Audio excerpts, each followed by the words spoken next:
Menopauza nije bolest, ona je prirodna faza života, ali ono što se u toj fazi često događa jest da tijelo žene pokušava živjeti, jesti i mršavjeti po pravilima koja su vrijedila desetljećima ranije. I tijelo se u međuvremenu promijenilo, ali informacije nisu. I tu počinju najveći problemi. Debljenje u menopauzi nije rezultat ljenosti, manjka discipline i slabog karaktera. U najvećem broju slučajeva ona je posljedica pogrešnih odluka koje se čine iz neznanja i u najboljoj namjeri. I svi vi jadni pokušavate mršavjeti, pokušavate biti zdravi, ali vaše tijelo ne reagira isto sa 50 godina i plus nego kad je bilo sa 20 i 30 godina i nažalost te informacije nemate. Prva velika greška koju radite je vjerovanje da je menopauza hormonski kraj. Jedna od najopasnijih zabluda jest uvjerenje da hormoni u menopauzi nestaju. Oni ne nestaju, oni se mijenjaju, preraspodjeljuju i djeluju drugačije.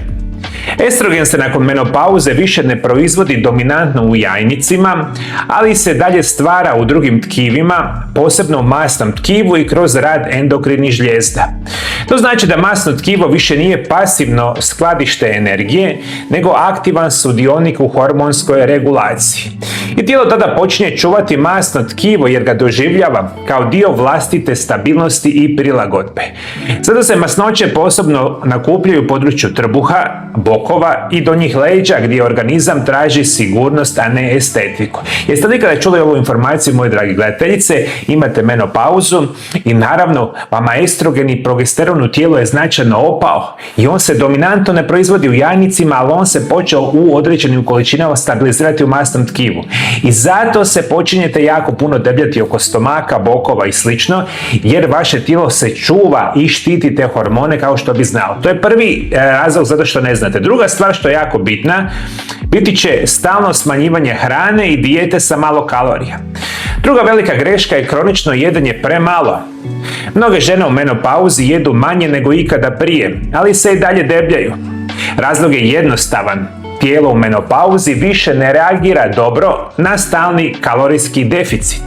Umjesto da sagorijeva masnoće, ono ulazi u zaštitni režim.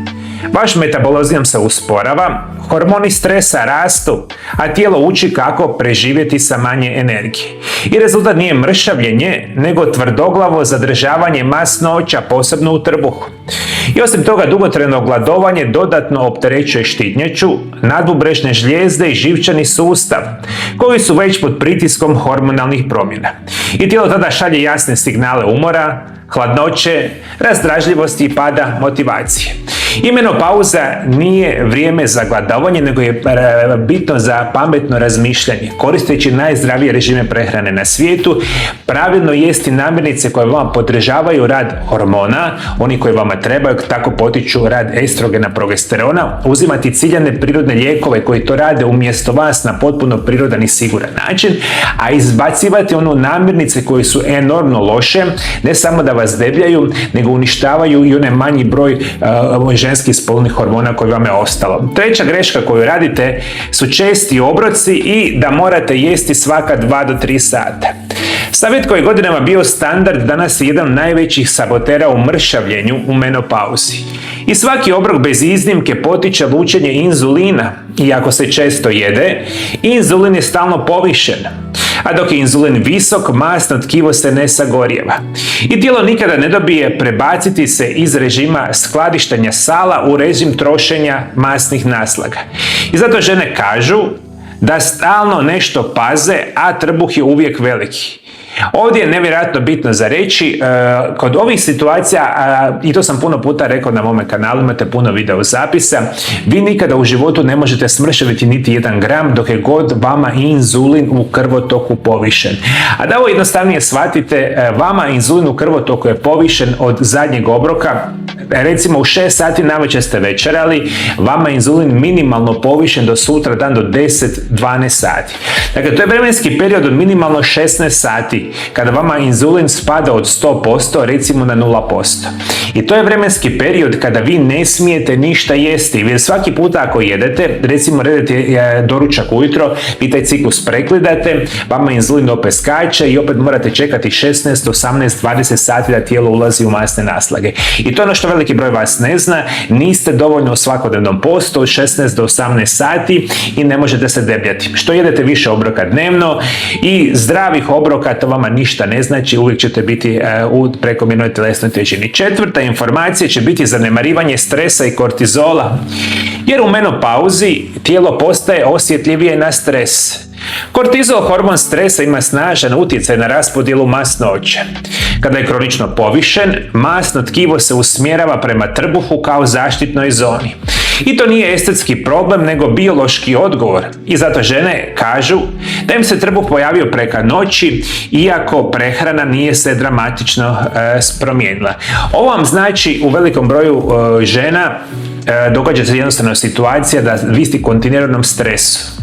Zašto ste vi u stresu, to svi jako dobro znamo i ja vam to radim svaki dan u mojoj praksi i na kraju krajeva ja se borim sa time jer nas stres okružuje svuda. I mi ako ne znamo iskontrolirati hormone stresa, dok je god nama kortizol skače, iste sekunde i inzulin skače.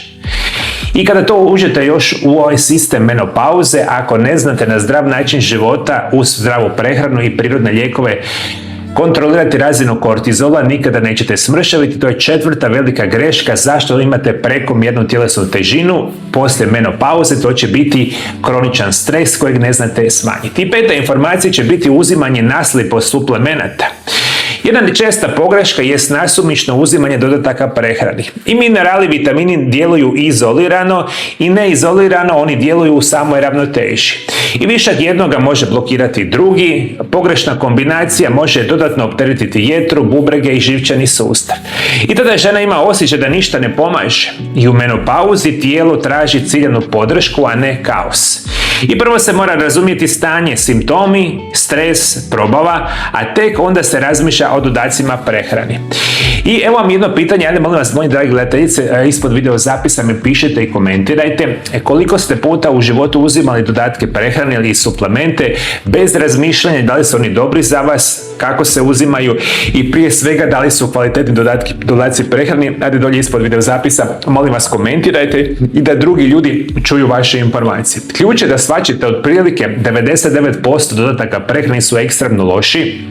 Vi to nažalost ne znate i onda šta radite? Kupujete jako loše dodatke prehrani, uzimate ih na pamet i situacija bude još gora. Zašto menopauza nije kraj nego prijelaz? Menopauza nije signal da tijelo odustaje, ona je signal da tijelo traži drugačiji pristup. I kada se prehrana prilagodi, kada se smanji inzulinski pritisak i kada se stres stavi pod kontrolu i kada se tijelu prestane slati poruka opasnosti, metabolizam se može stabilizirati čak i nakon 50.